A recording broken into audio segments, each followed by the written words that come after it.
Subhanallah, subhanallah, alhamdulillah, la ilaha illallah, Allahu akbar. Allahu akbar, Allahu akbar, Allahu akbar, Allahu akbar. Allahu akbar.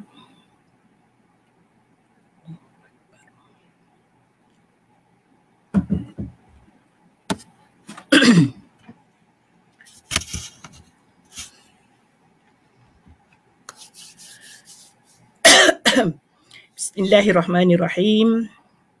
Alhamdulillahi rabbil alamin wassalatu wassalamu ala asyrafil anbiya'i wal mursalin wa ala alihi wa sahbihi ajma'in. Rabbi syrah li sadri wa yassir li amri wahlul 'uqdatam min lisani yafqahu qawli. Allahumma aftah alaina hikmataka wa anshur alaina min khazaini rahmatika birahmatika ya arhamar rahimin. Assalamualaikum warahmatullahi taala wabarakatuh. Alhamdulillah, kita berjumpa lagi hari ini. Mari kita sama-sama sama-sama membaca Ummul Kitab Al-Fatihah. Bismillahirrahmanirrahim. Alhamdulillahi rabbil alamin. Ar-Rahmanir-Rahim. Maliki yaumiddin. Iyyaka na'budu wa iyyaka nasta'in. Ihdinas siratal mustaqim. Siratal ladzina an'amta 'alaihim ghairil maghdubi 'alaihim waladdallin. Amin amin. Ya rabbal alamin. Apa khabar sahabat yang dikasihi Allah sekalian? Mudah-mudahan sihat dan sejahtera, diredai Allah, dirahmati Allah ya.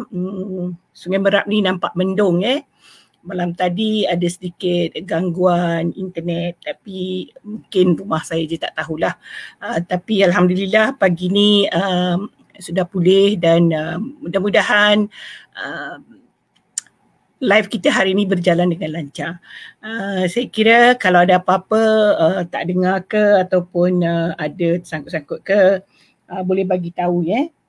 Kita pun belum ada lagi, baru ada 5 orang di dalam ni. Boleh bagi komen apa-apa sekiranya tidak jelas ataupun ada masalah gangguan-gangguan ya. Bukan gangguan mistik gangguan internet. Okey.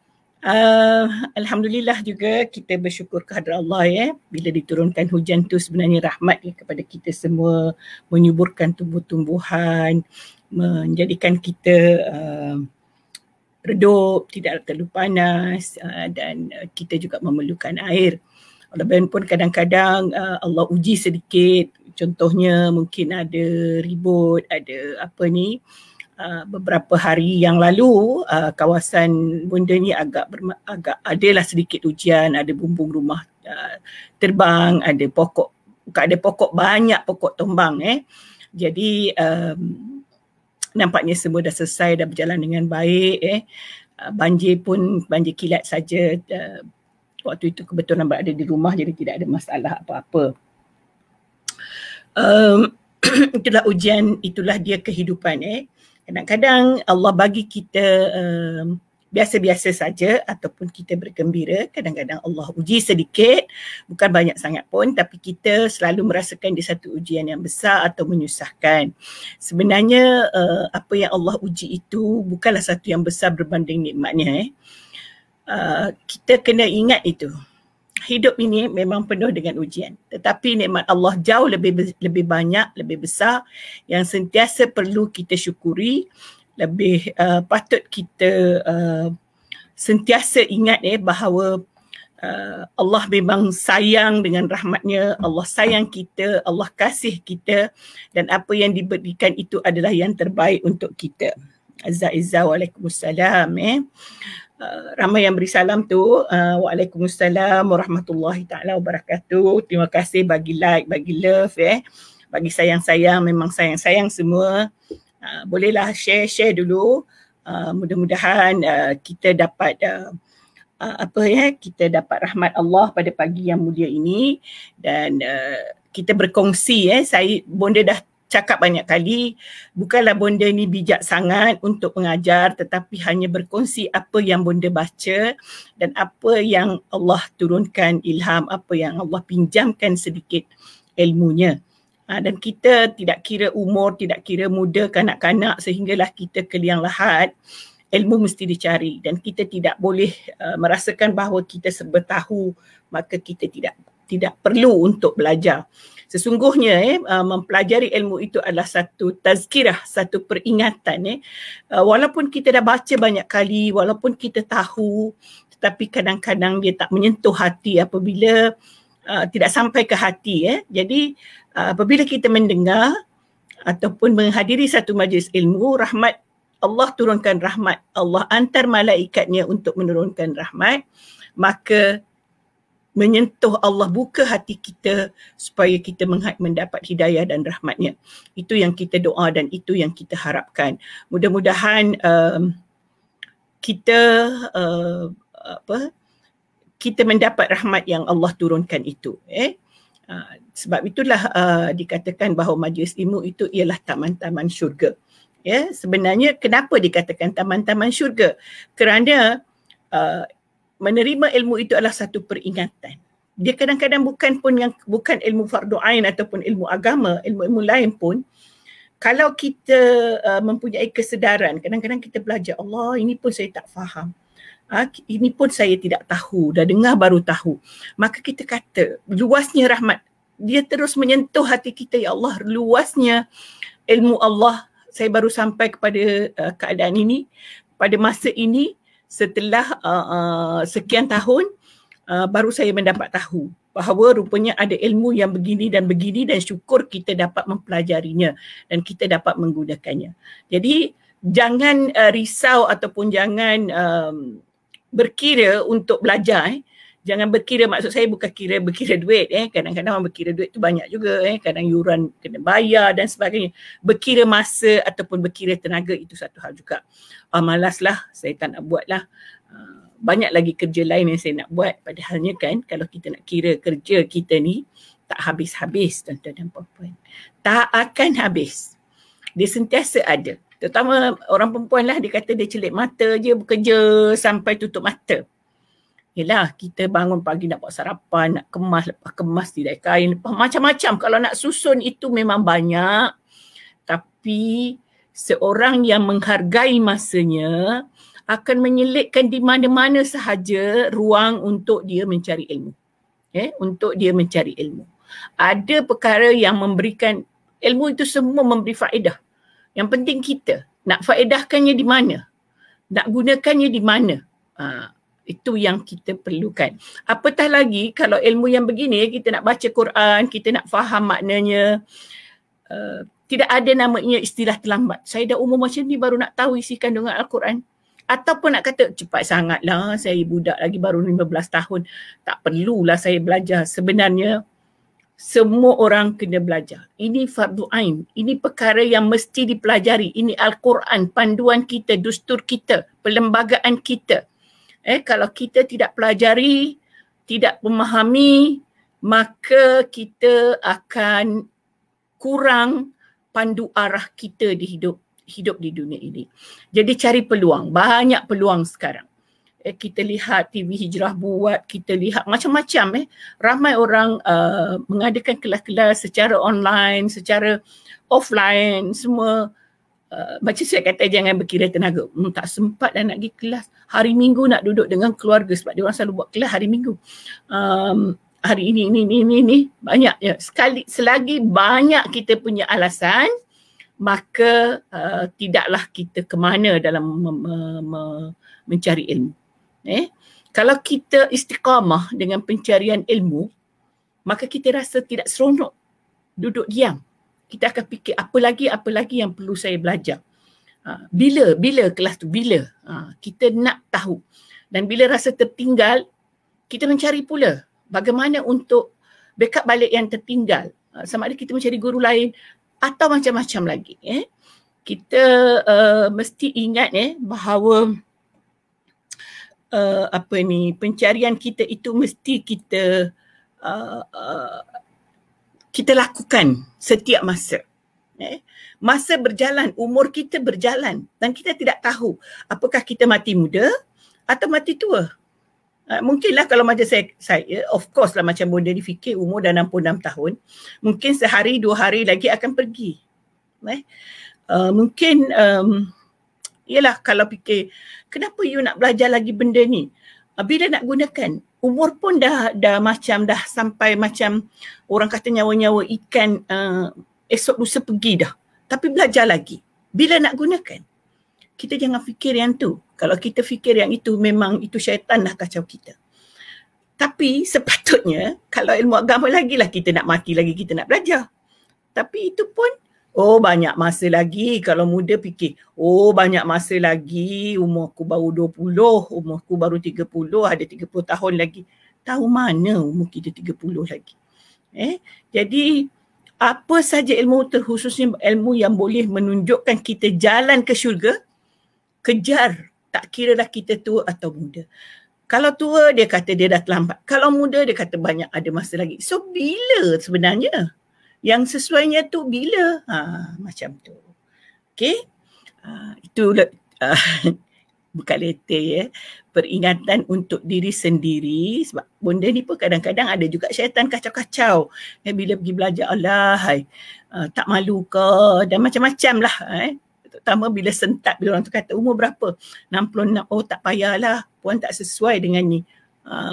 Sebab ni untuk budak-budak muda saja. Sentak, takkan tak sentak.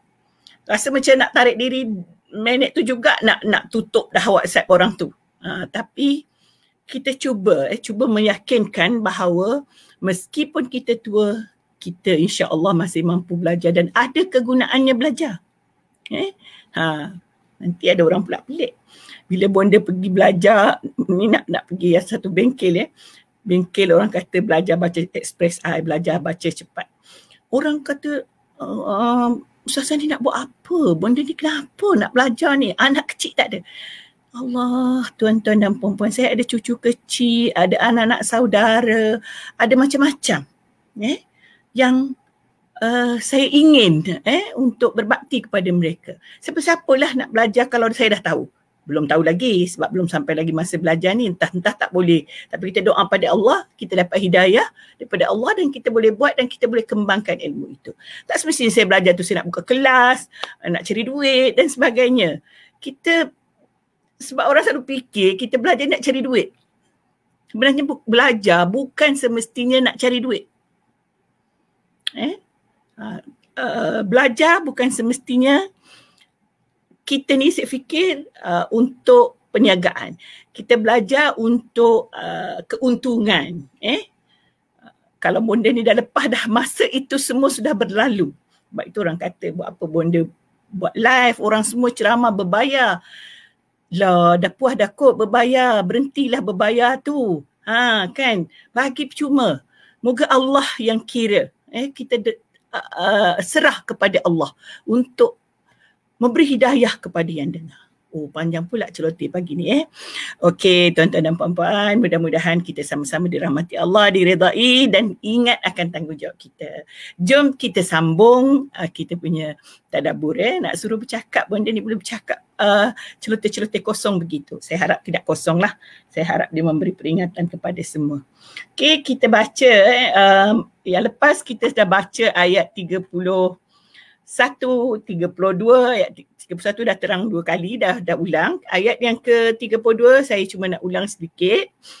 Wala tatamannau bima faddalallahu wala tatamannau ma faddalallahu bihi ba'dakum ala ba'd lirrijali nasibun mimma iktasabu walin nisa'i nasibun mimma iktasabna. Ini kurang sikit saya jelaskan hari tu. Sebenarnya tujuan ayat ini kalau mengikut ulama tafsir ialah bahawa lelaki apabila dia beramal dia akan dapat pahalanya. Wanita apabila dia beramal dia akan dapat pahalanya. Kita tidak berkongsi pahala, bukan berarti maksudnya cukup suami kita beramal kita dapat pahala. Tidak. Memang ada dapat pahala, tetapi contoh kalau suami kita baca Quran, kita layan dia, bagi dia air, itu amal kita. Pahala tu dapat pahala. Kalau kita duduk diam, buat tak dengar, buat tak tahu, dia tak akan jangkit pahala tu pada kita. Dia sesuai dengan amal kita. Bonda sebut ni sebab cerita orang tua-tua lah kan. Orang yang ada di umur begini begitulah, suami duk ngaji kadang-kadang. Bila suami duk ngaji, kita pergi masak, lepas dia ngaji makan. Kita masa-masa tu niatkan, ya Allah, mudah-mudahan suami saya sihat walafiat, makan ni, dan dia boleh terus mengaji. Dapat pahala. Okay? Jangan nak merungut saja. Bila suami mengaji, dia marah pula. Bila nak tolong ni, kemas ni. Ingat, sudahlah kita tak buat. Kita tidak pula memberi sokongan. Jadi itu yang pentingnya, kita memberikan sokongan moral dalam pelakuan ibadah. Kadang-kadang suami puasa, kita tak puasa, atau isteri puasa, suami tidak puasa. Tapi kita berikan sokongan moral supaya dia dapat lakukan setiap Isnin Khamis pun, insya-Allah. Sebab itu Allah kata, lirrijali nasibun mimma iktasabu. Kalau boleh buat sama-sama lagi bagus. Linnisa'i nasibun mimma iktasabna. Wanita pula juga akan dapat pahala dengan apa yang dia buat. Contoh, kalau isteri bersedekah, isteri berinfak dengan hartanya, isteri lah yang dapat pahala. Kan? Isteri lah yang dapat pahala dengan harta dia. Harta tu kadang-kadang harta warisan dia, harta gaji dia. Kalau dia makan gaji, kalau dia tak kerja, dia hanya sebagai suri rumah. Dan suami bagi duit untuk belanja rumah dan dia jimatkan. Contoh, suami bagi 600 sebulan untuk belanja. Dia ketepikan RM10. Dan dia sedekahkan RM10 itu, maka itu namanya sedekah dia. Infak dari dia yang dapat pahala. Suami dapat pahala juga. Suami dapat pahala bukan pahala infak isteri itu. Tapi suami mendapat pahala kerana diberi nafkah kepada keluarganya. Jadi ikut apa yang mereka lakukan. Tetapi kalau suami tak bagi nafkah kepada keluarga, sudahlah berdosa. Nanti kita akan baca tentang kepimpinan. Tidak pula dapat pahala. Dan dia tidak boleh ganggu kepada isteri apabila dia bersedekah dengan duit yang dia dah beri kepada isteri itu. Kerana isteri dengan bijaknya boleh sahaja berjimat cermat dan menginfakkan apa yang disediakan oleh suami. Okey. Itu yang tertinggal, yang lepas yang Bonda tak ceritakan. Sebab saya lebih kepada hatu menceritakan tentang lirijali nasib, ada bahagian harta mereka sendiri, wanita begitu. Tetapi yang sebenarnya sini ditekankan ialah tentang amal. Kalau isteri bangun malam solat, maka isterilah yang dapat pahala. Kalau suami bangun malam solat, suami dapat pahala. Tetapi kalau isteri kejut suami, solat sama-sama, dua-dua dapat pahala. Kalau suami yang kejut isteri, dua-dua dapat pahala. Terus terang Bonda ni, kuat tidur kot. Selalunya suami yang kejut. Baik solat apa pun. Dan lihat pula, lihatnya tu macam dengar orang kejut tapi macam dah bangun, tapi belum bangun. Tapi Alhamdulillah, dia tidak jemu kejut. Kadang-kadang kita pula rasa, ya Allah, sekarangnya rasa kejutannya tu tidak. Tetapi syukur Alhamdulillah, dia masih mengingat tanggungjawab dia sebagai seorang suami, walaupun dah tua, walaupun dah berumur, walaupun isterinya bukannya tak tahu agama, tetapi kita perlu mengingat. Jangan kata, oh dia dah ustazah, belajar jauh-jauh kot, tak payahlah ajak buat tu, tak payahlah ajak buat ni, dia pandai sendiri. Dan dia tahu tanggungjawab. Tidak. Kita ni manusia yang perlu diingatkan, perlu disebutkan apa yang perlu dibuat dan dilakukan. Itu yang dikatakan ke syurga bersama. Jom ke syurga bersama. Kan? Bonda punya tagline dulu, ke syurga bersama. Semakin hari semakin sayang. Apa tanda sayang kita kepada pasangan kita ialah berusaha membawa dia ke syurga, bersama ke syurga. Sebagaimana kita berusaha untuk diri kita ke syurga. Bukan hidup sendiri-sendiri. Sebab itu Allah sebutkan. Kemudian pohonlah kepada Allah untuk mendapat kurniaannya. Kerana Allah itu mengetahui semua perkara. Itu ayat 32. Sekarang kita sampai kepada ayat 33. Kita belum masuk lagi tajuk yang Bonda sebut tentang kepimpinan tu. InsyaAllah kita akan sampai. Kita tengok ayat 33. A'udzubillah minasyaitanirrajim. Walikullin ja'alna mawala mimma tarakal walidani wal aqrabun wallazina aqadat aymanukum fa'atuhum nasibahum. Innallaha ala kulli syai'in syahida. Ini kembali semula, kita dah cerita dah tentang pesaka dulu. Tetapi di sini ada satu peringatan lagi.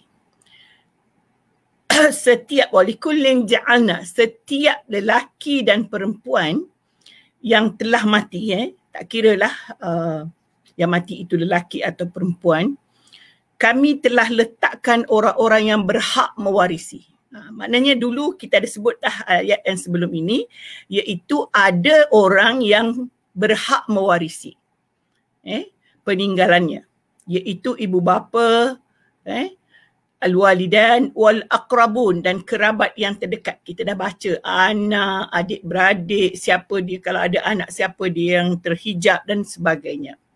Dan mana-mana orang yang kamu telah membuat ikatan setia, dan mana-mana orang yang telah membuat ikatan setia, maksudnya telah berjanji atau berwasiat. Saya nak sebutkan di sini, Bunda kongsikan apa yang Bunda baca. Ayat ini turun, ini ada hadis daripada Bukhari. Ayat ini turun ketika membicarakan tentang harta peninggalan orang-orang Ansar. Kita semua tahu dalam sejarah, orang Muhajirin dan orang Ansar, orang Ansar ini penduduk Madinah semasa Rasulullah berpindah ke Madinah. Muhajirin orang yang berhijrah bersama Rasulullah sallallahu alaihi wasallam, dan kita tahu orang Muhajirin ini tidak membawa apa-apa. Dia tidak membawa harta daripada Mekah walaupun dia orang kaya.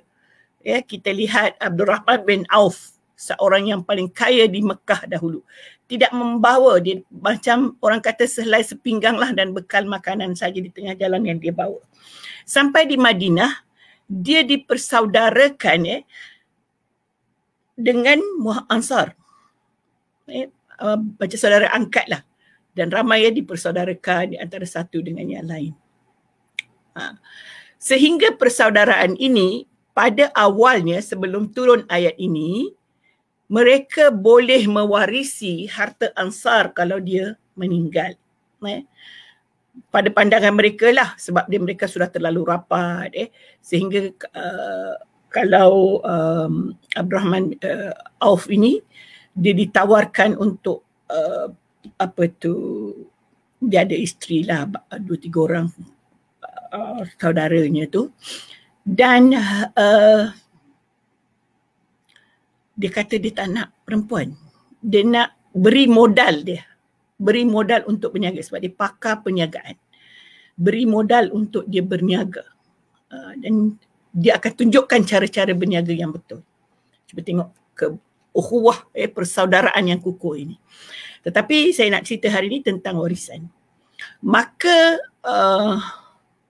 keadaan ini menganggap ataupun ada persepsi atau pandangan mereka bahawa mereka boleh mewarisi harta orang Ansar yang meninggal. Lalu turun ayat ini. Sebab ayat ini turun. Yang boleh mewarisi hanyalah ibu bapa dan yang kaum kerabat.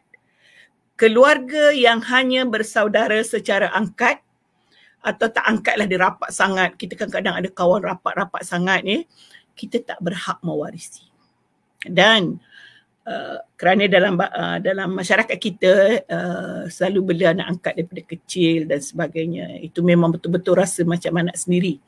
Anak tu pun jaga mak bapak dia macam anak, tapi mereka tidak berhak mewarisi. Kena faham tu.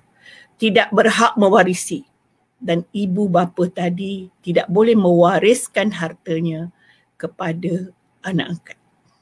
Tetapi dia boleh memberi, boleh hebah, boleh memberi ketika dia hidup. Dia hebahlah, dia beritahu, dia contohnya kalau ada tanah dia pindah nama, kalau hidup dia ada gaji contohnya 5,000 sebulan, dia nak bagi 500 sebulan kepada anak angkatnya, itu tak ada masalah. Dia boleh bagi. Itu adalah pemberian ataupun hebah, bukan warisan. Kita kena faham tu. Sebab itu dalam Islam tidak boleh bankan anak angkat dengan bapa angkatnya. supaya dia sedar bahawa dia anak angkat. Dia sebenarnya ada masalah ni yang binkan kepada bapa. Kalaulah anak itu tidak tahu, maka hubungan mahram itu mungkin si anak itu tidak tahu. Itu bukan mahram dia. Jadi perlu diingat bahawa anak angkat perempuan perlu menutup aurat di hadapan bapa angkat. Sama dengan ajnabi. Memang ajnabi pun. Cuma ialah lahir daripada kecil dan bapa angkat jaga, dukung ke hulu ke hilir, tapi sampai masa baligh dia mesti menutup aurat dan menjaga supaya pergaulannya terjaga sebagaimana ajnabi. Kita kena faham dengan jelas tu. Begitu juga sebab hari tu Bonda tidak sebut dalam semasa bercerita tentang yang diharamkan kahwin. Bapa mertua angkat, ibu mertua angkat tetap ajnabi kepada menantu. Kalau mak mertua, menantu lelaki tetap batal wuduk dan perlu menutup aurat. Kalau menantu perempuan, bapa mertua lelaki tidak boleh bersalam. Berlapik itu cerita lain dah. Dan perlu menutup aurat. Batal wuduk kalau bersentuh. Ikut Imam Syafi'i lah. So okay. Itu ulangan saja. Sebab hari itu mungkin tertinggal, tidak ceritakan. Sebenarnya ramai yang dah tahu. Tapi macam Bonda sebut tadi, Bonda ulang sebut supaya kita ingat. Kita berjaga-jaga supaya perkara yang kita rasa kita rasa biasa, maka kita pun kita pun rasa tak apa, boleh.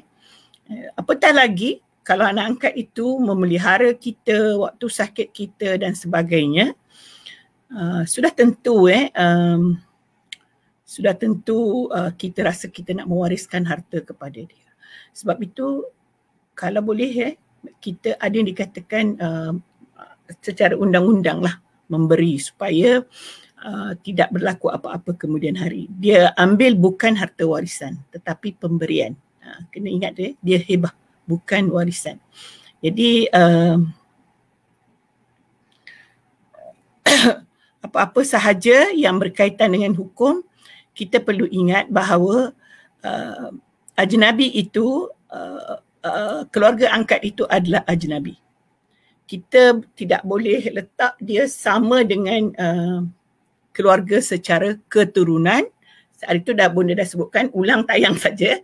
Keturunan, perkahwinan dan susuan. Ada 3 sebab sahaja yang membolehkan berlakunya haram nikah dan juga dia menjadi mahram. Okey? Jadi setengah orang kalau dia bela anak kecil, dia bolehlah susukan, menjadilah dia anak susuan. Tapi itu haram dari segi susuan, tidak mengharam dari segi kerana dia anak angkat. Okey.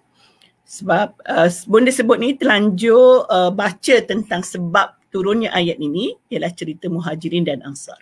Jadi begitu Allah mahu memberikan petunjuk kepada kita bagaimana hukum angkat itu tidak berkaitan dengan 3 perkara tadi. Kalau kita lihat sendiri Rasulullah sallallahu alaihi wasallam berkahwin dengan bekas isteri Zaid. Zaid itu adalah anak angkat Rasulullah. Dan dia tidak benkan kepada Muhammad. Dan Allah mahu menunjukkan bahawa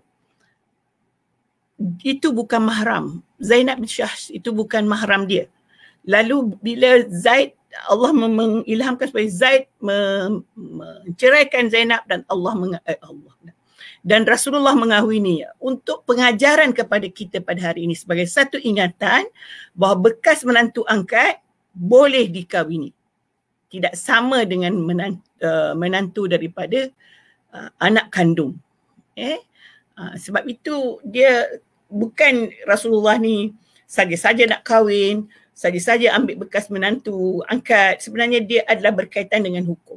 Sebagai satu pengajaran secara amali, secara praktikal yang kita boleh ingat. Maknanya boleh. Perkara tu boleh, bukan tidak boleh. Dan perlu diingat bahawa dia bukan mahram. Faham maksud benda ni? Sebenarnya ada beberapa soalan yang pendengar ni, penonton ni tanya saya dan saya janji nak jawab, sampai hari ni tak jawab, baru teringat pula. Tak apalah, nanti saya cuba jawab. Sebab kadang-kadang jawapan tu ada dalam pemikiran, saya dah jawab dah. Tapi Bonda cakap, okey, saya akan rujuk pada tafsir untuk berikan dia rujukan yang tepat apa yang dia tanya. Supaya tidak menjadi perkara yang kesamaran. Nak jawab ikut otak kita tu boleh. Kalau orang nak tanya macam mana cara didik anak, kita nak jadi praktikal kita, amali kita setiap hari, boleh kita jawab. Tapi kalau orang tanya hukum ataupun benda sejarah yang tidak tahu, kena rujuk betul-betul pada kitab. Dia bukan cakap-cakap kosong gitu saja. Cakap kosong ni senang. Apa idea Allah anugerahkan kepada kita, kadang-kadang saya tak kata cakap kosong tu salah. Allah anugerahkan pemikiran kita yang baik dan kita kongsi pada orang, boleh jadi memberi manfaat kepada orang lain. Bukan berarti tak boleh. Boleh. Tapi kalau dia sudah sampai kepada had hukum, maka kita perlu berhati-hati. Kita, kalau Bonda memang Bonda jawab, okey, sepanjang yang Bonda tahu macam ni. Tapi kalau nak bukti dalil, tunggulah saya buka kitab dulu. Kadang-kadang kita bukan ikat semua dalilnya. Ada dalilnya yang kita boleh, yang kita ingat. Contohnya tentang menyentuh lelaki dan perempuan batalkan wuduk, itu ingatlah. Sebab belajar tak berhenti-henti daripada kecil sampai ketua. So itu tahulah kalau nak tanya apa dalil, apa bukti. Tapi ada kadang-kadang yang cerita-cerita ataupun hukum-hukum yang agak jarang berlaku, kita kena cari rujukan yang lebih tepat dan sesuai. Okey. Walikullin ja'alna mawal mimma tarakal walidun wal aqrabun wallazina aqadat aymanukum. Inilah yang dia katakan dan yang kamu telah ikat janji. Macam perjanjian antara Ansar dan Muhajirin tadi, dia kata fa'atuhum nasibahum. Sebab dia dah janji, maka bagilah hak mereka, sama dengan keluarga angkat tadilah.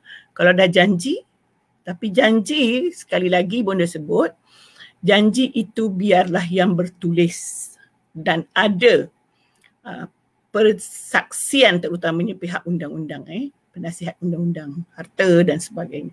So kita tidak boleh cakap-cakap berdua je. Saya sedang sakit, contohnya ada angkat, okeylah ambil lah nak tanah aku tu sekian, ada duit mak dalam bank 500,000, ambil lah. Bila kita mati, dia pun pergi beritahu anak dia, mak dah bagi tahu harta dia 500,000 tu. Anak dia boleh saja kata, mana bukti? Mana dia surat? Kalau tak ada bukti, tak ada persaksian, maka persaksian yang boleh dipercayai, jangan tak boleh dipercayai. Tak ada persaksian, maka dia tidak sah, tidak valid dari segi hukum. Okey? Hukum dunia lah. Hukum akhirat tu terserahlah. Kalau dia ada hak lah walaupun benda tak betul dia, sebab kita memang orang boleh saja mengaku. Saya pun boleh mengaku kalau saya baik dengan dia, dia dah beritahu saya dah harta hak dia belaka-belaka tu bagi ke saya lah. Lalu orang tu pun percaya bagi ke saya semua. Tu maksudlah bil batil tadi, harta batil kita baca hari tu. Tak boleh tipu-tipu gitu tu.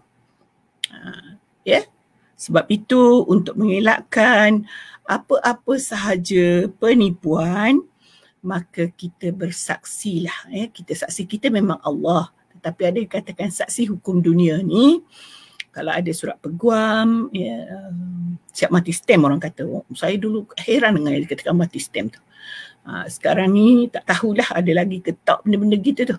Tapi yang penting kita sekarang memang ada kemudahan-kemudahan, memang ada syarikat-syarikat tentang penulisan wasiat dan sebagainya, ada firm yang bertanggungjawab, maka kita gunakan yang itu. Sebab bukan mudah nak selesaikan perkara yang dia angkat-angkat ni. Kadang-kadang angkat sebulan pun boleh mewarisi, pelik juga.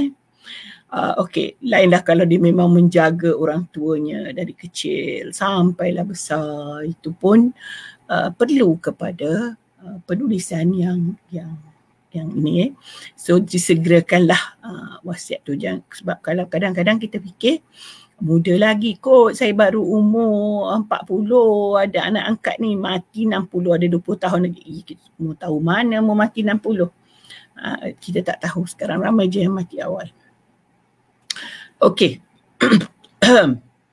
Inna Allah kana ala kulli syai'in syahida. Sesungguhnya Allah itu sentiasa menyaksikan tiap-tiap sesuatu. Jadi kalau tak bertulis, sebenarnya terutamanya kepada yang tahu memang perkara tu dia telah beri, walaupun tak bertulis, tapi kalau ada saksi tengok, maka saksi itu mestilah jujur, amanah, kerana Allah itu menyaksikan semua perkara, tahu. Contohlah kan, saya adalah orang yang ada anak angkat beritahu saya nak bagi si anu, banyak kali sebut, saya nak bagi si anu yang itu, saya nak. Jadi andai kata satu masa dia mati dan saya masih hidup, saya kena bagi tahu. Dia telah beritahu bahawa dia nak bagi itu kepada anak angkatnya. So orang tidak boleh, kerana kita berpegang, Allah menyaksikan, dia memberitahu saya. Kalau saya berdusta, saya menafikan, maka itu adalah juga satu ketidakjujuran saya lah kepada diri dan kepada Allah Subhanahu Wa Taala. Tapi okeylah, yang orang yang beritahu saya itu dia berusaha untuk buat secara rasmi, secara bertulis. Saya berdoa lah mudah-mudahan selesai, sebab kalau tak tu susah juga nak fikirkan nanti penyelesaiannya. Mungkin orang tak percaya dengan apa yang saya cakap dan sebagainya. Yalah, manusia kan. So kita perlulah melakukannya dengan baik. Okey. Sekarang sampailah kita kepada ayat 34 yang Bonda sebutkan, kepimpinan lelaki ke atas wanita. Okey. Di sini sekejap alamak, masa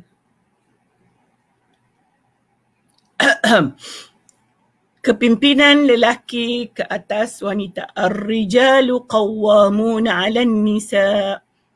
Saya kan ayat ini dah jadi macam selalu sangat dengar. Betul tak? Saya rasa sahabat semua pun selalu dengar. Dan mengikutlah ke mana orang nak bawa maksudnya.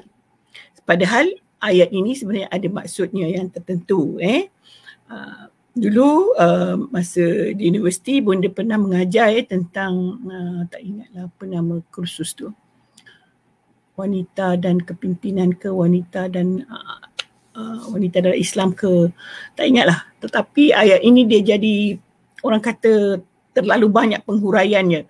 Kalau nak huraikan ayat ini saja memang tak cukup lah masa dengan masa live 1 jam ni. Orang masuk kuliah ni slide-nya pun dah 20 tentang ini saja.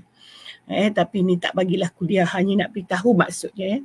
Ar-rijalu qawwabuna 'alan nisa bima faddalallahu ba'dahum 'ala ba'd. Lelaki itu adalah pemimpin. Qiwamah. Apa makna qiwamah? Apa maksud qiwamah? Dia lah yang kalau qiwamah tu dia berdiri, dialah yang menegakkan, tegak. Kalau nak tombang, dialah sokong. Dialah yang dirikan. Penguat, penyokong. Dengan apa yang dilebihkan oleh Allah ke atas kamu, atas sebahagian kamu.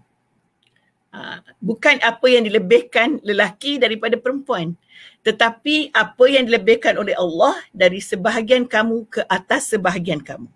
Berarti wanita pun ada kelebihan daripada lelaki, lelaki pun ada kelebihan. Jadi kita jangan, tidak perlulah kita menyesal jadi perempuan. Susah kalau orang lelaki tak izin keluar, tak keluar. Kalau orang lelaki tak ini, tak boleh. Beruntung tau jadi perempuan sebenarnya. Beruntung jadi lelaki, beruntung jadi perempuan. Masing-masing ada kelebihan.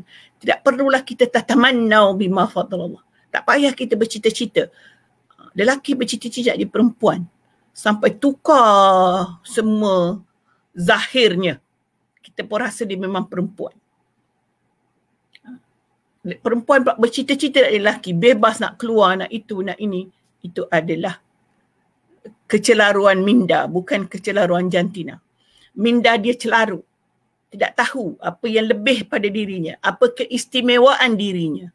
Jadi tak perlulah kalau you lelaki, terutama yang dah tu, saya tak tahu nak cerita macam mana, dah banyak kali dah orang nasihat. Ramai dah, bukan saya, bukan banyak kali tu datang jumpa saya. Tapi yang muda-muda ni, sekiranya yang anak-anak ni, sekiranya ada rasa begitu, please lah, percayalah bahawa apa yang Allah jadikan kepada kita, itu adalah yang terbaik untuk kita. Sebab itu tentang kepimpinan ini saya nak fokuskan, dia sebenarnya bukanlah pemimpin, maksudnya dia boleh berbuat sesuka hati kepada perempuan. Dia boleh, saya ada nak cerita, saya baca dalam kitab ni. Saya pula lupa nama dia tadi. Seorang wanita datang menemui Rasulullah sallallahu alaihi wasallam. Saya lupa nama dia, minta maaf. Datang menemui Rasulullah sallallahu alaihi wasallam. Dia kata, latama wajhi. Suami dia itu tampar muka dia. Maka Rasulullah jawab apa? Lahul qisas. Boleh tampar juga. Boleh, dia tak kata mesti. Kerana perempuan itu ada hak untuk membalas. Walaupun dia adalah pemimpin. Tapi janganlah sampai nak gaduh-gaduh gitu, bertarik-tarik rambut. Dia tarik rambut kita, kita tarik rambut dia. Ada yang dikatakan bermaaf itu lebih baik. Cuba hadis ini mengingatkan bahawa wanita itu ada hak. Rasulullah nak ceritakan pada sahabat, pada wanita itu bahawa dia ada hak kalau dia disakiti untuk mendapatkan keadilan. Jangan duk sayang. Perempuan ni gini, bila dia sayang seorang lelaki, dia tahan biru-biru muka, kena lempang ke, kena apa ke, dia buat tak tahu saja sebab sayang. Saya selalu pelik. Macam manalah perempuan ni, kena tendang, kena macam-macam. Lepas tu layan suami. Tengok-tengok ngandung pula. Macam mana dia boleh terima lagi. Itu Allah beri kelebihan ni. Sebenarnya sepatutnya lelaki yang menjadi qawamun ini, menjadi pemimpin itu, ada rasa belas. Bukan sesuka hati nak buat.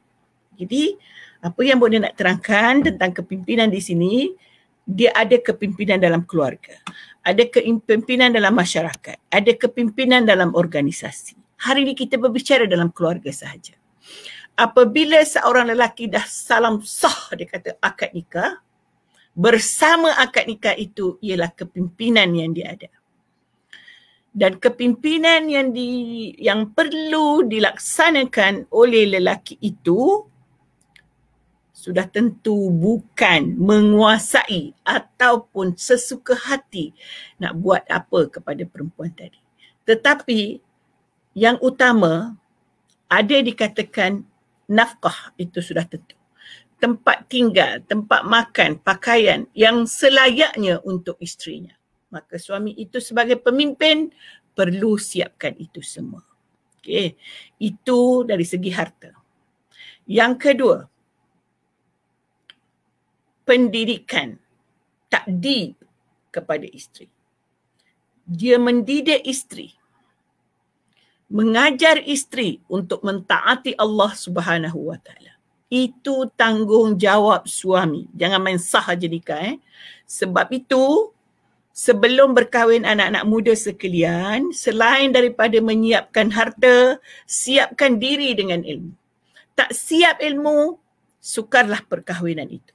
Bagaimana mahu melahirkan generasi, isteri pun you tak pandai nak ajar. Isteri pun you tak pandai nak kejut semayang. Isteri pun you tak pandai nak jadi imam kepada dia. Macam manalah si isteri tu nak bangga, dialah imamku. Solat tak pernah pula jadi imam. Itulah. Kadang-kadang menung juga tengok macam manalah orang ni jadi suami, jadi imam tu tak boleh. Mujur-mujurlah dia PKP hari tu. Malu-malu Allah lah pada lelaki semua nak jadi imam kepada isterinya. Sebab tak boleh pergi masjid. Kan?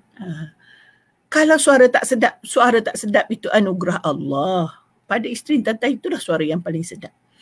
Dan yang kena belajar ialah bacaan. Bacaan mesti betul. Kena belajar. Jangan berhenti belajar. Kalau tahu tak tahu hukum tajwid Quran, belajar. Kalau tak hafal, hafal ayat. Kalau nak tak hafal doa, malu jadi imam sebab tak hafal doa. Hafal. Jangan duduk, apa orang kata? Orang nak kahwin, dia nak kahwin. Tapi tanggungjawab sebagai suami, sebagai pemimpin. You jadi imam itu adalah lambang kepimpinan. Kalau imam pun tak boleh, you nak jadi pemimpin macam mana? Kan? So macam mana qawamun? Kalau jadi imam solat pun tak boleh. Jadi masalah. Okay? Kemudian, apa lagi tadi boleh sebut? Harta, pendidikan, kasih sayang pun kepimpinan juga. Pemimpin yang tak ada kasih sayang, tak boleh, seorang yang tak ada kasih sayang tak boleh jadi pemimpin. Kau tengok kalau Perdana Menteri tak sayang rakyat dia, tak jadi. COVID-19, kalau tak ada bantuan apa-apa, ramai dah kita rakyat ni kebuluh tak makan. Allah Subhanahu Wa Taala itu yang beri ilham melalui Perdana Menteri. Tetapi kalau dia tak ada kasih sayang, Allah mungkin sudah tentukan pemimpin lain, orang lain jadi pemimpin yang ada kasih sayang. Begitu juga dalam keluarga. Kalau kita tak ada kasih sayang, itu jadi porak-peranda. Dia tak boleh menjadi qawamah, tak boleh jadi pemimpin. Dia mesti bina kepimpinannya dengan kasih sayang. Kasih sayang bagaimana dia nak berikan isteri dia supaya isteri dia rasa bahagia. Supaya wanita-wanita yang ada dalam rumah dia rasa bahagia. Anak dia rasa bahagia. Rasa disayangi, rasa dihormati. Nak minta tolong, buat tu. Lari kita, tak buat langsung lah kalau saya kan. Mantuk lah, takut lah dengar kan. Tapi kalau orang yang pandai, dia akan, seorang suami sebagai pemimpin, dia akan meminta tolong dengan baik untuk melaksanakan sesuatu. Bekerjasama, itu juga kasih sayang. Bekerjasama dalam tanggungjawab. Kadang-kadang suami rasa dia baru balik daripada kerja. Anak menangis. Dia kata, tak tahu ke aku ni penat baru balik kerja. Dia tak tahu isteri kat rumah tu pun penat juga. Kan? Dia kena faham bahawa walaupun suami bekerja di luar rumah, isteri juga bekerja dalam rumah. Jadi sama-sama penat. So janganlah mengadu. Saya pernah juga dengar bila isteri tu bekerja, dia merungut. Allah, dia kata, balik rumah saya buat seorang kerja. Macam saya ni tak kerja. Betul lah dia kerja kat luar. Dia pun cari harta. Kemudian suami dah biasa. Kadang-kadang ini pendidikan ya. Pendidikan kita sebenarnya yang salah. Saya kadang-kadang fikir sebenarnya kita sebagai ibu bapa, ibulah khususnya, jangan merungut kalau ada lelaki yang tak pandai buat kerja rumah. Itu hasil didikan ibu-ibu. Anak lelaki mesti diajar cara mengurus rumah juga sebagaimana perempuan. Saya pernah tengok seorang ibu, dia suruh anak perempuan dia pergi kemas bilik abang dia. Ambil baju-baju kotor abang dia. Itulah yang berlaku setiap hari. Lama-lama si anak lelaki merasakan bahawa itu memang kerja perempuan. Kenapa kita tidak ajar mereka bahawa kerja itu perlu dilakukan bersama? Anak-anak lelaki yang biasa dengan kerja rumah, apabila dia berumah tangga, dia juga faham kerja rumah tu. Dia sebagai pemimpin bukan jatuh taraf kalau sidai kain. Masalahnya, masyarakat sekarang taklah, zaman-zaman saya muda, maksudnya ada anak-anak kecil. Saya dengar, saya pernah duduk Terengganu, saya pernah mengajar dia. Siapa duduk sidai kain tu? Orang lelaki sidai kain, dia kata. Saya balik daripada kerja. Suami kita datang sekali seminggu. Dia tak kerja. Sidailah kain masa kita tak ada. Pandang rendah pula kita sebab suami sidai kain. Saya fikir masyarakat ni perlu faham. Kita yang mendidik anak lelaki kita ni menjadi tidak bertanggungjawab ataupun tidak layak jadi pemimpin. Kalau saya tak layak jadi pemimpin kalau tak tahu bantu. Jadi anak-anak muda sekalian yang nak berkahwin, sediakan harta, sediakan pendidikan ilmu, sediakan emosi yang bagus, belajar cara menyayangi isteri. Tapi yang paling utama ilmu tadi, ilmu agama lah. Kalau mengaji pun tidak betul tajwid dan sebagainya, sila cari tempat belajar. Saya ingat masa anak saya nak kahwin, dia memang risau. Dia sendiri yang risau. Saya kata macam ni lah, saya hantar awak 3 bulan ke Indonesia nak sekolah pondok. Baca betul-betulkan bacaan. Tapi setakat yang saya faham dia boleh baca sebenarnya. Dia cuma ketakutan lah. Biasalah orang risau macam mana saya nak jadi tu, menjadi ini. Tapi lebih baik dia risau daripada dia tak risau. Kalau dia tak risau, muncul dapat bapa mertua yang tak kata, okey sebelum diterima pinangan, sila datang sembahyang maghrib jadi imam. Itu bapa mertua saya itulah. Kalau orang datang tidur rumah dia tak jadi imam, terus sembahyang leka-leka ambil sembahyang takut jadi imam, dia mula syakwa sangka. Bukan syakwa sangka lah, maksudnya dia risau. Dia kata mungkin dia tak tahu, tak boleh jadi imam, mungkin dia tak sembahyang di rumah atau sebagainya.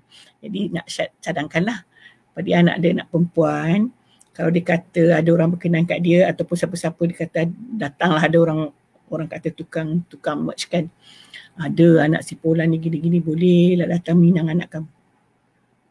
Fikir betul-betul bagaimana cara you nak tahu dia ni semayang, dia ni boleh jadi imam, kena tahu semua tu. Jangan fikir asalkan anak kahwin sudah. Fikir sesuai tak dia jadi pemimpin kepada anak kita. Pemimpin yang pertama dinilai ialah kemampuan dia menjadi imam.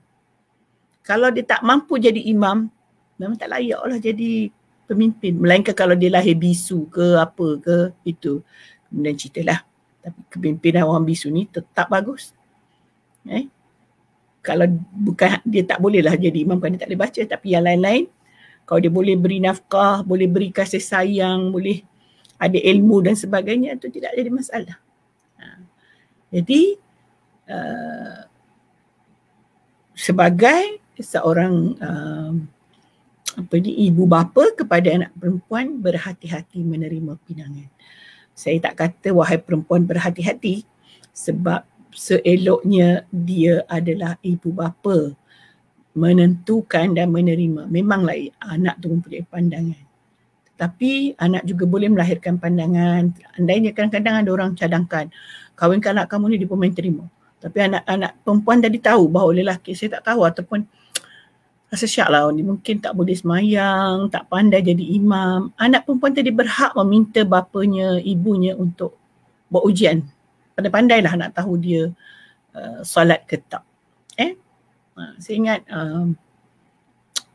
ibu mertua saya ataupun bapa mertua saya pernah hantar anak dia ke rumah seseorang yang bakal menjadi menantu. Nak tengok kat rumah dia ada telekong ke, ada apa ke, solat masuk tengok keadaan ibu bapa dia berkenalan lah kan.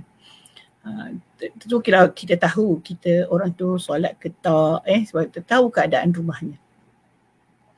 Selain daripada itu, kalau kita bertandang ke situ dia jadi imam, maka sesuailah dia jadi menantu.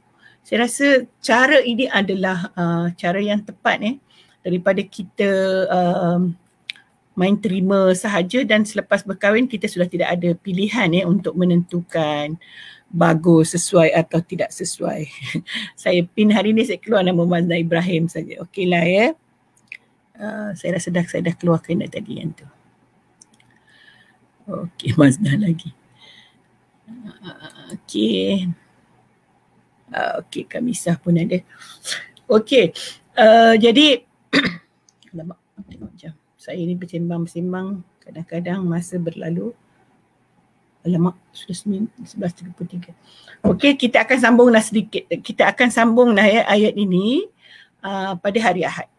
Ayat ni memang panjang. Macam mana dia sebut tadi, nak bicara ayat ni, kalau bonda kelas dulu 20 slide tu tak cukup lagi nak habiskan nak cerita, sebab dia ada banyak berkaitan dengan hadis-hadis dan sebagainya. Apapun bonda nak tinggalkan kepada semua, satu hadis Rasulullah mengatakan ar-rijalu syaqaiqud nisa.